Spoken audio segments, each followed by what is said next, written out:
బుల్లితెరపై hot అందాలతో దూసుకెళ్తుంది అందాల భామ రష్మి గౌతమ్. ఈ ముద్దుగుమ్మ చేసిన సినిమాలు తక్కువే అయినా ఫ్యాన్ ఫాలోయింగ్ మాత్రం ఓ రేంజ్లో ఉంది. అయితే అదే నేపథ్యంలో ఎక్స్పోజింగ్ పాత్రలకు మాత్రమే ప్రాధాన్యత ఇస్తున్న రష్మి వరుస సినిమాలతో దూసుకెళ్తుంది. ఇప్పుడు ఇదిలా ఉంటే ఈ బ్యూటీ అనుకోకుండా మన టాలీవుడ్ ప్రిన్స్ మహేష్ బాబుపై కాస్త నోరు జారినట్లే జారి కాస్త కవర్ చేసుకుంది. ఇంతకీ విషయం ఏంటంటే, ఒక మీడియా సంస్థకి ఇచ్చిన ఇంటర్వ్యూలో రష్మి మహేష్ని టార్గెట్ చేస్తూ కొన్ని కామెంట్ చేసింది.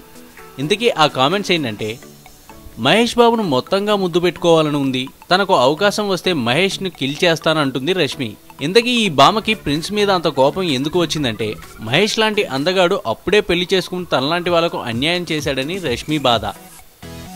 ఈ విషయం ఇలా ఉంటే కొందరు మాత్రం ఇప్పటి వరకు ఏ టాప్ యంగ్ హీరోతోనూ నటించడానికి అవకాశాల రాక సతమతమైపోతున్న రష్మి ఏదో విధంగా మహేష్ నటించే సినిమాల్లో అవకాశం దక్కించుకోవడానికి ఇలాంటి కామెంట్ చేసిందని గుసగుసలు వినిపిస్తున్నాయి. అయితే ఈ వాదనలకు కాస్త బలం లేకపోలేదు. ఎందుకంటే ఈ మధ్య ఫిలిం నగర్లో హల్చల్ చేస్తున్న న్యూస్ ప్రకారం మహేష్ మురుగదాస్ కాంబోలో వస్తున్న సినిమాలో రష్మి ఒక రోల్ చేసిందన్న విషయాన్ని సీక్రెట్గా ఉంచుతున్నారన్న రూమర్స్ వస్తున్నాయి. చూద్దాం మరి ఇందులో ఎంత నిజముందో. ఈ వీడియోపై మీ విలువైన కామెంట్స్ ని మాతో షేర్ చేసుకోండి. అండ్ ఇంకో విషయం, సబ్స్క్రైబ్ చేయడం మర్చిపోకండి.